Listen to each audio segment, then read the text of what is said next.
and that was the key to victory earlier. They're the ones that got to take that key to victory, and I always that priority as being the better one. Well, I'm going to have to go with TNC too, just because I got to keep Marcel in the ground there. No, I'm just kidding. I do believe that TNC has that better draft, so... And I just have to say, I think what I like about TNC this time around, even though I do want wins for Marcel, is that at least they get a bit more help from Zaida this time. So maybe they'll be, or this lineup will be much easier to activate compared to their previous drafts. Yeah, we'll see if that all plays out. Looking at this, we'll take a look at the early action usually in the mid lane to get the pokes down, but that's not going to happen this time. Taking a look at the emblems. Anything standing out here, Redmar? Typical Inspire. Pull yourself together for Lance here. I think he realizes he's going to need that flicker a lot because of all the dive that they have. It's going to be a rush, honestly, for the main frontliners of both sides, the entries, to get their defense items as quickly as possible because it's the battle of the front lines here. Whoever holds on the longest wins. I like the fact that it is Chaknu with the Khalid here, just because it allows him to play that play style that so many people are used to seeing him play. You just hope he doesn't get in a precarious position. He's going to be able to go ahead and heal up, obviously, with a quicksand guard, but that's kind of what you look for with Chaknu. He's got to be able to go ahead and poke down, set things up for the team. And it's good because of the composition, the way that it works allows him that space to do that. Now, later on, I think, like you mentioned, Brigitte, you probably echoed a lot of sentiments yesterday. They want to see Benny Cutie come online today. They need that to happen. Zaida is more a bit of like the stable jungler right now in the hands of the Fredrin. He should be able to go ahead and just secure the objectives, the turtles later on, and allow the team to play around him. So that seems to be the plan. I'm wondering how they deal with Nova here with this Marcel. How will they work that out? I think one of the best maybe counters we've seen in the Marcel so far, at least the kit-wise, would be the Zetian. Works really well with the Fury of the Phoenix here, but without that, TNC, they're going to set up around this first turtle. Yeah, they can't allow Nova to be the guy to set things up first or look for that perfect opening for the Golden Hour. But speaking of an opening, LBJ goes in with Throne of Ruin. James Max finally secures the objective for himself, but Zaida with the Appraiser's Wrath takes down one. Now it's Chaknu with the flicker to get away, and that's going to be a 1-for-1. Zaida didn't even get to use a Retribution. James Banks used his. Zaida used it way after the turtle was secured. So it was a link up between KLVJ and James Banks. KLVJ stood in front of the bush where JP was. Sometimes James Banks is just long to say, so I'm shortcutting it. Yeah, please don't get confused. I know we have a player named JP. I'll try my best to not do that as much. What about Hanks? That's fine. Or James. Yeah, his name is James. So, and James, it was so easy for him to just show up again because KLVJ was ready on the Alice to dive on Zaida right away. And that's just all about the space that's provided with the lineup, and you know that's what Suyu does best. Like if you don't have to duke it out and go for a fight, you have a pretty good chance of being able to go ahead and secure an objective. And I think that's why, again, like the Fredrin could work in that situation where you're just kind of posted up and you're playing around your real-world manipulation, but you got to be able to lock down those ultimates. Oh, Benny! Oh, still has the flicker. Oh, he's alive. Shizu's not going to try to risk that anymore. Nova? Saw Chaknu. Nova's right there, though, but at least Chaknu, again, was quick to respond. Yeah. I think for TNC, they might be overthinking the presence of their Eve just a little bit. I know it kind of goes against what I say with they got to make sure that the positioning is fine, but it's inevitable that APBren's going to dive. I think them playing defensive and going for the counter-punch style doesn't work out. They have to be the one to jump in first. If I'm 3-Mar and I immediately see members of APBren I can jump on with the Bravest Fighter, I'll do it. Uh-oh, Shizu. Shizu's a bit too deep. Still has the dash and the Zaman force, but that's the taunt from Zaida. Still gets away. Luckily, has the Purify. He had to get the signal. He knew that he was going to be able to survive, especially with a Purify in hand. Yeah, but the good thing is that pushes the gold laner away when the turtle is about to spawn, so that allows him space. This minion wave is going to push in. Someone needs to be holding one of those shrubs a little bit more forward, but no, they decide again to play a little bit more back. But good thing Zaida played from this angle with the broken wall instead. Yeah, but it's Chaknu getting bursted down now. Has a quick scan guard still. Zaida, Nova uses the golden arm, but he gets to dodge it. And now he's still available for the retro contest. He secures it for TNC instead. Chaknu quite low. KLVJ goes out already. They do not want to fight under the real world. Very smart decision. And the way that Zaida played that too, he went and kind of posted up in front of Shizu, and then he just kind of went in with the retribution or secured it with the Appraiser's Wrath. So just a great play and a decision there to not over initiate after that fight. I also appreciate that James Mack just decided to watch the scenario instead. Instead of forcing a dive, trying to get kills and trades out, they know that if TNC are going to get this turtle and they lose, it's going to be a massive swing towards their favor. So they decided to play patient and wait to see what could happen. Instead, they saw and accepted that TNC won that sequence. Right now, ApBren, though, is winning in a lot of parts of the map. They're continuing to build up that lead. You can see already, too, Sky Piercer here for James Banks. He's looking to get these stacks built up. He rocked that Fury Hammer earlier on for that bit of damage. And now they look to go ahead and capitalize, too. A glowing wand locked in for Aqua to kind of help with some of the sustainability, especially from Chaknu, 3mar himself, and the Fredrin for Zyda. So now this is where we start to see the kind of flip being switched here for ApBren. They want to take this lead that they have built up a little bit over time and kind of take this game under control. I think James Max did this yesterday too, even when they were trying to recover and play from behind. It was still an early Sky Piercer that he picked up.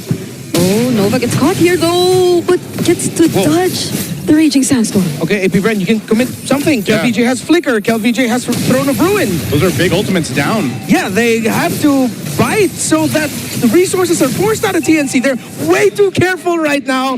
Maybe it's because Eternal is spawning. I feel like they should have taken their moment. Very passive there, but I guess it's the safe route for now for ApBren. They want to go ahead and fight this third turtle. Oh, maybe this is where they want to fight. They get to find some information for now. Zyda already has access to the turtle as well. Okay, here we go. Nova taking his time around. They're going to fight for it. Breaking out. Throne of Ruin. All they want is the kill on Lancey first. And now it's going to get split up. KelVJ taking care of him. But the Golden R stops the team fight for now. Momentarily, Shizu Jatsu with his Amon Force. But it seems like everyone's just getting able to find their escape. Chapnu tries to lock down Aqua. James Dax finally finds Lancey as well. But now, ApBren, they're standing tall. 3mar. It's a double kill for James Banks. Shock and awe split them apart. Divide and conquer. Zyda and Benecutie try, but here comes KelVJ. Okay, Benecutie still able to throw out some basic attacks, but they won't be able to deal with a king. James Banks, yeah. I like the way that he played that too.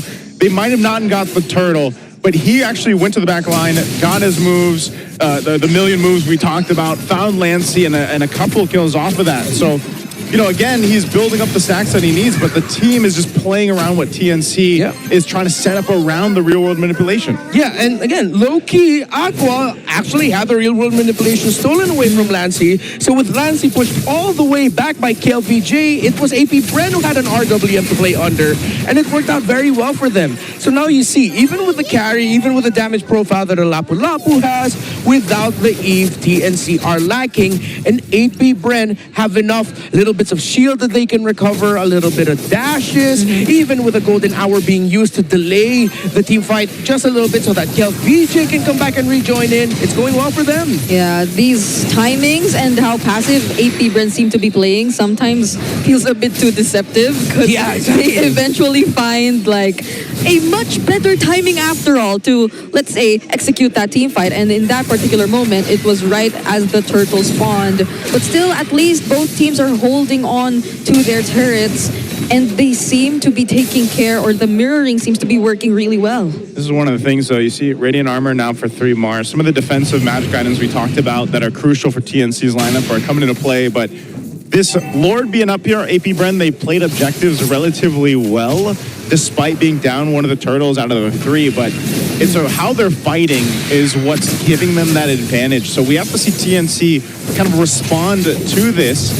And one of the tricky things that we usually do, yes, Marcel hasn't gotten a win yet, but it's just kind of how a nuisance he is, like to deal with if you're the opposing team of that. Just like this, you know, you're going to see him kind of getting those freeze frames off on these golden hour as well, kind of stops the flow of a team fight, especially when it's around an objective.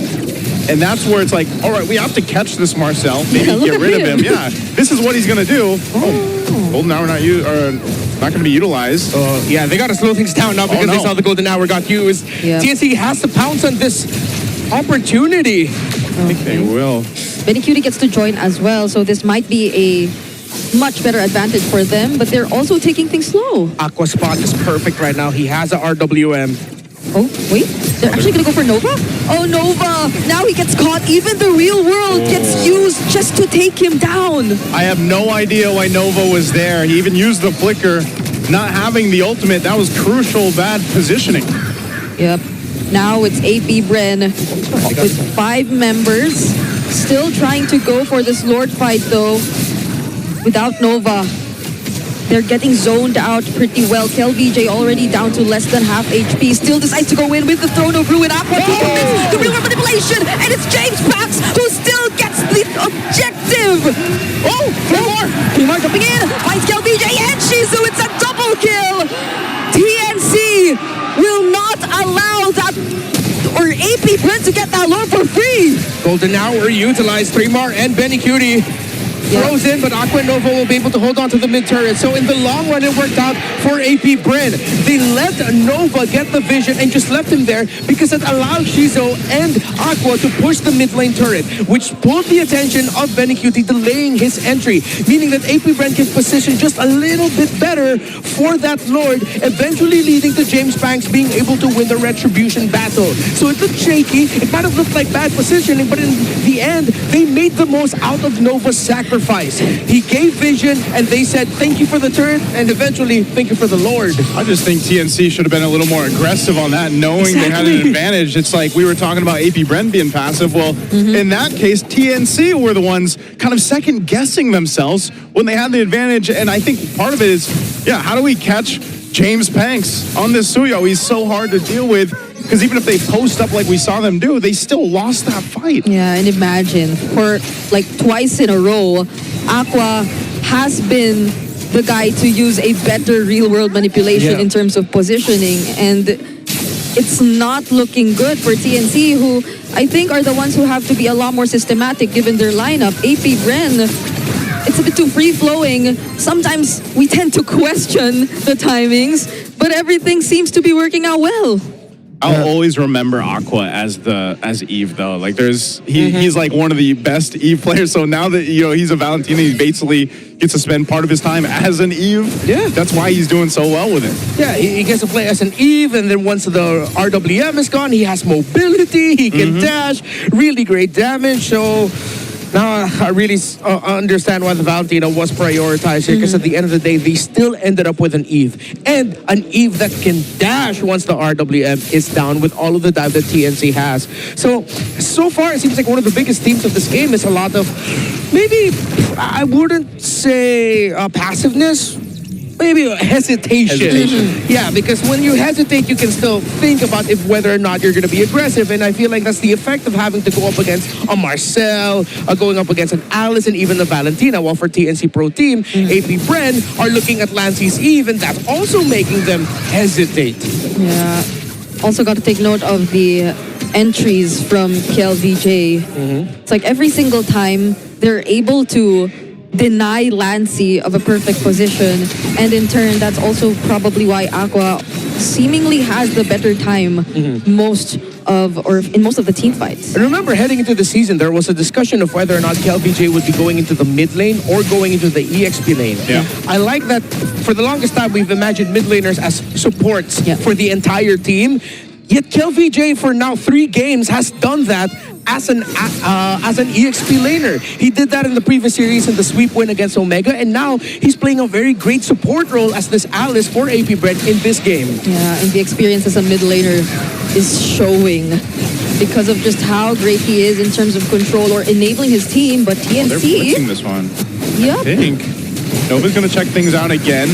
The quarter of the health on the Lord here. Zyda, he's going to have to fight for the Retribution on this one. Oh, both junglers are here. Throne of Ruin already committed, but it's Zyda who gets the Lord. Lancey finds the kill on Nova too. Chaco trying to get away, and now James Pack trying to still find kills, but TNC are all okay. They might go for the re-engage. James Pack gets caught and will finally get some. It's a double for James Pack. Oh, he's on the run. Does he have to move? James Banks, the man with a million moves, turns it around. A triple for him. Zyda, Appraiser's Wrath on Shizu, and they dash to get away. A flicker available for Aqua, but they they will not go for the chase. Holy expletive! Oh my God, James Banks! I thought Zydo winning that retro battle was incredibly. I'm losing words. It was great. I'm losing words. It's because James of the Banks. explosive. Oh my God, 5-0-1. He's got stacks now, man. He's got stacks now. That's it, nephew. That's what we've been waiting for, nephew. Oh man, I did not expect it to go that way after that Lord was secured either, man. Sky Piercer. It's the Sky Piercer stacks on this killing spree. Suyo. Oh my God. There's a reason why. Again, when we were introduced to James Banks, he already had the moniker, the man of the million moves. Well, now you're seeing it with his Suyo right now. Yeah, it took what felt like a million years to see it, but now finally we're seeing the million moves. Yeah, ApBren, we gotta take a look at the replay.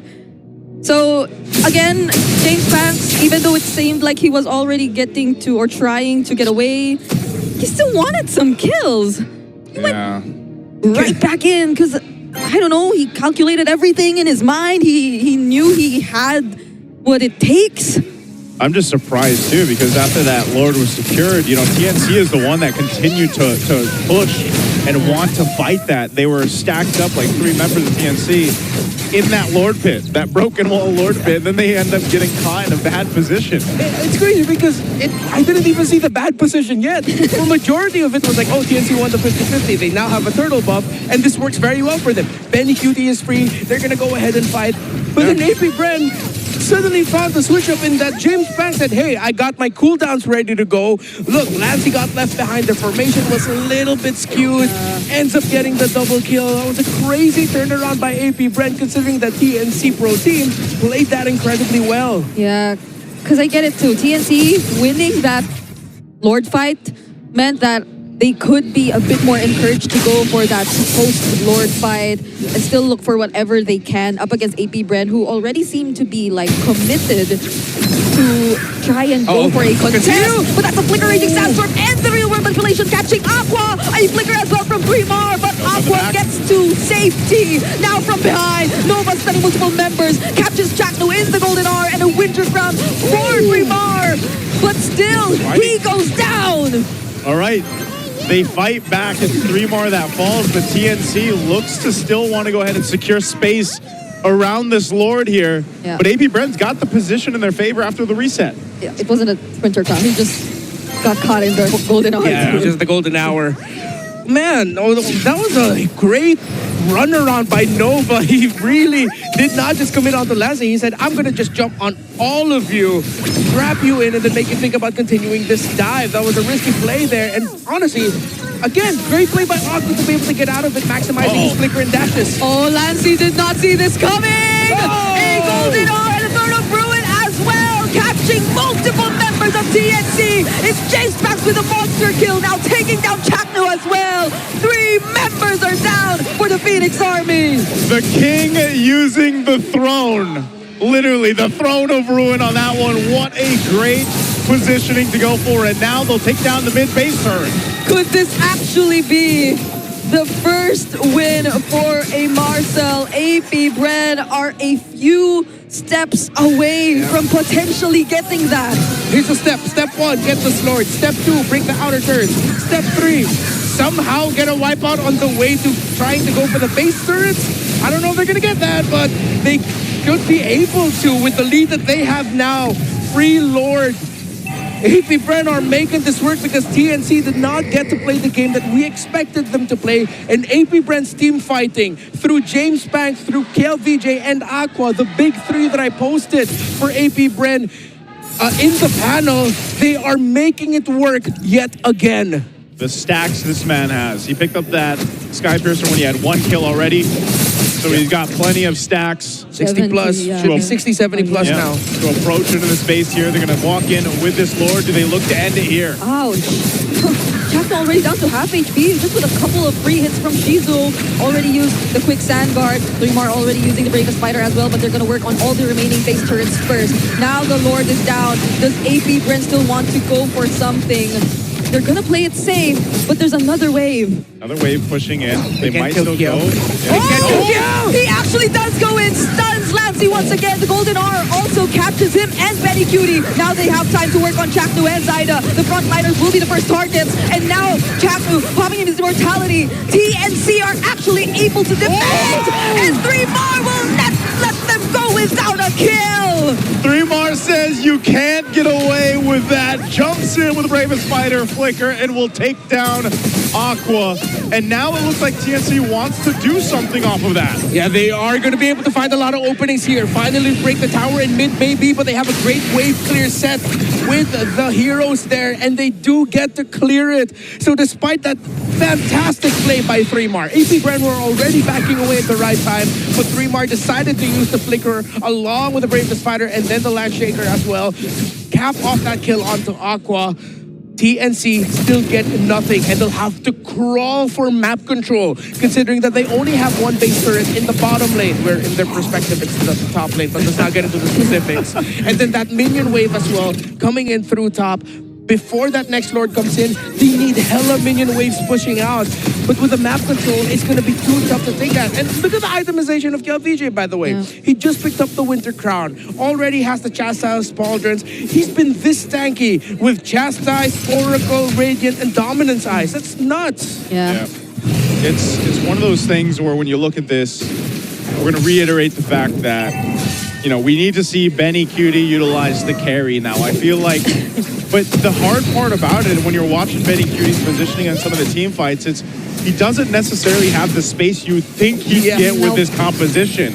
Kel's always there right in front of him, slowing him down, slowing his attack speed down. At least he hasn't died yet, but still, he doesn't. It's because he can't really get to the fight, you know? He's just like... Benny Cutie wants to join these fights, but he's got to be so careful on the positioning because of the way this works. Even with the Malefic Gun, which he picked up minutes ago, a long time ago, he just hasn't been able to find those windows to actually pop off in. Yeah, he can't be killed because he can't get killed. Okay, it seems like all KLVJ wants really is Lancey, and once they get to take him down, that's about it. Oh, Golden are already committed, but Zaida might make it in time for the red because he doesn't! It was enough! 3 seconds was enough! 3mar jumps in, forces out the Purify, but that's a raging Samsung from Chaknu, but they get caught under the turret instead! The Throne of Ruin has a response from KLVJ, and now they're going in for the chase! James Best is now legendary, but the immortality gets popped by Benny Cutie! But still, he picks a double, gets a shutdown, but it's time for the rest of the members of APBren to go wild! And that is TNC left with one! Another snapshot! Here's an APBren exclusive for ya! Spamming his recalls, Nova stopping 3mar in his tracks, still has the Bravest Fighter, but that will not be enough to defend! APBren take game number 1! And just with an effort there from TNC to force a fight, it was way too late to deal with APBren. This APBren squad, after so many seasons, I know it's still so early, but they are looking good. The